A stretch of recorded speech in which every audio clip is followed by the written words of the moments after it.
Degree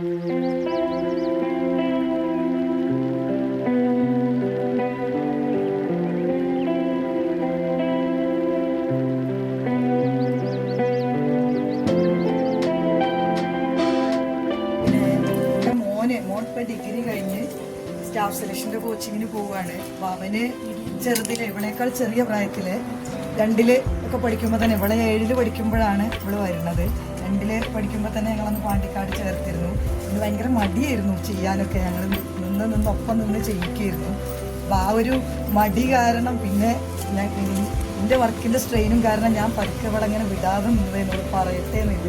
പക്ഷെ അവനിപ്പോൾ staff സെലക്ഷൻ്റെ കോച്ചിങ്ങിന് പോയപ്പോൾ എന്നോട് ഓരോക്കെ പറഞ്ഞു, പിന്നെ അബാക്കസിന് പോയത് കാരണം എനിക്ക് നല്ല മെച്ചം കിട്ടിയിട്ടുണ്ട്. കാരണം അവിടെ എന്ന് പറഞ്ഞു കഴിഞ്ഞാൽ 100 ക്വസ്റ്റ്യൻ 1 മണിക്കൂറിൻ്റെ ഉള്ളിൽ, അതും അത്യാവശ്യം നല്ല ടഫ് ക്വസ്റ്റ്യനാണ്. അപ്പോൾ മാത്സൊക്കെ പെട്ടെന്ന് ചെയ്യാം ഇവിടെ വന്നതുകൊണ്ട്, അല്ലെങ്കിൽ ഇത് കോഴ്സ് കഴിഞ്ഞതുകൊണ്ട് പറ്റിയിട്ടുണ്ട് എന്നുള്ളത് അറിഞ്ഞത്. അങ്ങനെയാണ് പിന്നെ ഒരു ദിവസം ഇവിടെ USSന് ചെയ്യുമ്പോഴാണ് ഇൻഷ ഇവിടെ വന്നിരുന്നത്. പറഞ്ഞു, അമ്മ ഇൻഷ പോകുന്നുണ്ട്, അവൾക്ക് മാത്സിലൊക്കെ സ്പീഡാവുന്നുണ്ട്, അപ്പോൾ ഞാനും പോയിക്കോട്ടെ എന്നാണ്. അപ്പോൾ ഞാനൊരു ചോദ്യം കേൾക്കാൻ വേണ്ടി നിന്നിരുന്നു. കാരണം ഇവർ രണ്ടുപേരുടെ ഒരു പ്രശ്നം എന്താ വെച്ചാൽ, നമ്മൾ ഫുള്ള് ചെയ്ത് കഴിഞ്ഞാൽ ഭയങ്കര ചെയ്യാൻ ഭയങ്കര മടിയാണ്. അത് എൻ്റെ 2 മക്കൾക്കുള്ളൊരു പ്രശ്നമാണ്.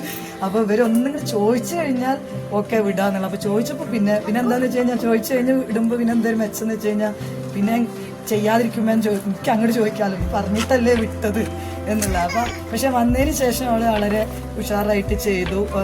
മോൻ്റെ അത്ര ബുദ്ധിമുട്ട് ചെയ്യിക്കാൻ ഇവളെ കൊണ്ട് എനിക്ക് വലിയ ബുദ്ധിമുട്ട് വന്നിട്ടില്ല. ഇവിടെ നല്ല പ്രാക്ടീസ് ചെയ്ത് ടീച്ചറും ഒരുപാട് സഹായിച്ചു. അപ്പോൾ വലിയ കുഴപ്പമില്ലാതെ നല്ല ഇതിൽ തന്നെയാണ് ചെയ്ത് കഴിഞ്ഞിരിക്കുന്നത്. ഡിസ്ട്രിക്ട് ലെവൽ എക്സാം അവൾ അത്ര സീരിയസ് ആയിട്ട് എടുത്തിട്ടില്ല. അപ്പൊ അവിടെ അവർക്ക് ഒരു നെവർ മൈൻഡാണ്, അതാണ് ഒന്നാമത്തെ കാര്യം. അപ്പോൾ പറഞ്ഞു അതിപ്പോ എന്താ എഴുതണോ വേണ്ടേ എന്നുള്ളതിൽ തന്നെയാണ് പോയി എഴുതിയത്. അതിൻ്റെതായിട്ടുള്ളൊരു പ്രശ്നമുണ്ട് തോന്നുന്നു. പിന്നെ ഞാനും അത്ര ആ ഒരു കാര്യത്തിൽ ഞാനും അത്ര ശ്രദ്ധിച്ചില്ല. നമ്മളിവിടെ സ്കൂളിലെ തിരക്കായതുകൊണ്ട് ആ ഒരു കാര്യത്തിൽ അത്ര ശ്രദ്ധിച്ചിരുന്നില്ല. എന്നാലും ഇപ്പോൾ സാറ് കുറച്ച് മുമ്പേ ഒരു കാര്യം പറഞ്ഞിരുന്നു, 8 മിനിറ്റ് കൊണ്ട് കുട്ടികൾ. ഞാൻ അവളും തമ്മിലൊരു മത്സരം വെച്ചിരുന്നു ഈ ഡിസ്ട്രിക്ട് ലെവൽ എക്സാമിന് മുമ്പായിട്ട്. കാരണം ഞാൻ ഭയങ്കരമായിട്ട് പുഷ് ചെയ്തിരുന്നു കുട്ടി എന്തെങ്കിലും ചെയ്യണം എന്ന് വെച്ചാൽ. അപ്പോൾ അവൾക്ക് അപ്പം ഞാനുമായിട്ടൊരു മത്സരമാണല്ലോ. ഞാൻ തോറ്റു കൊടുത്തു. ഞാൻ 10ൽ പഠിപ്പിക്കുന്ന ടീച്ചറാണ്. പക്ഷെ എനിക്ക് പോലും, അതായത് ആ ഫസ്റ്റ് ഒരു 25 ക്വസ്റ്റ്യൻസ് എനിക്ക് 3 മിനിറ്റ് കൊണ്ട് ചെയ്യാൻ പറ്റിയിട്ടില്ല. പക്ഷെ അവളത് 1.5 മിനിറ്റ് കൊണ്ട് അത് ചെയ്തു.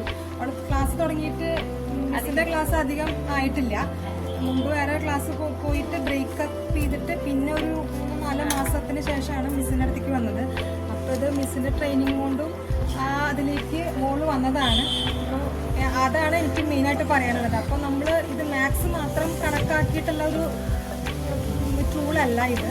ഈ കുട്ടികളുടെ കോൺസെൻട്രേഷനും സ്പീഡും, കുറേ തെറ്റുകൾ അവർ വരുത്താറുണ്ട്, എങ്കിലും ആ സ്പീഡാണ് ഞാൻ അവിടെ നോക്കിയത്. ഞാനിപ്പോൾ ക്ലാസ്സിൽ പഠിപ്പിക്കുമ്പോഴും നമ്മൾ കുട്ടികളുടെ സ്പീഡും കുറേ ചെക്ക് ചെയ്യാറുണ്ട്, നമ്മൾ ആക്യുറൻസി ചെക്ക് ചെയ്യാറുണ്ട്. ആൻസർ ചെക്ക് ചെയ്തപ്പോൾ കുറച്ചൊക്കെ തെറ്റുകൾ ഉണ്ടെങ്കിലും അതിലാണ് എനിക്ക് അത്ഭുതമായിട്ട് തോന്നിയത്. അതായത് 1.5 മിനിറ്റിനുള്ളിൽ അവൾ ആ 25 ക്വസ്റ്റ്യൻസ് തീർത്തു. പറയുമ്പോൾ അത് 2 മിനിറ്റ്സിനുള്ളിലാണ്. ആസ് പെർ 8 മിനിറ്റ്സ് എന്ന് പറയുമ്പോൾ 2 മിനിറ്റ്സിനാണ് 25 ക്വസ്റ്റ്യൻസ് കംപ്ലീറ്റ് ചെയ്യേണ്ടത്. അവൾ അപ്പോൾ ആ ഒരു ലെവലിലേക്ക് എത്തിയതിൽ വളരെയധികം സന്തോഷം. അതിന് പ്രത്യേക ടീച്ചർക്കും ഞാൻ പ്രത്യേകം നന്ദി പറയണം. കാരണം ടീച്ചറുടെ ഒറ്റ ഒരു നിർബന്ധവും ട്രെയിനിങ്ങും കൊണ്ടുമാണ് അവൾ ആ ലെവലിലേക്ക്. ഇപ്പം മോനും പഠിക്കുന്നുണ്ട്, മോനും കുറേശ്ശെ പിക്കായിക്കൊണ്ടിരിക്കുകയാണ്. അപ്പോൾ എന്തായാലും വലിയ സന്തോഷം.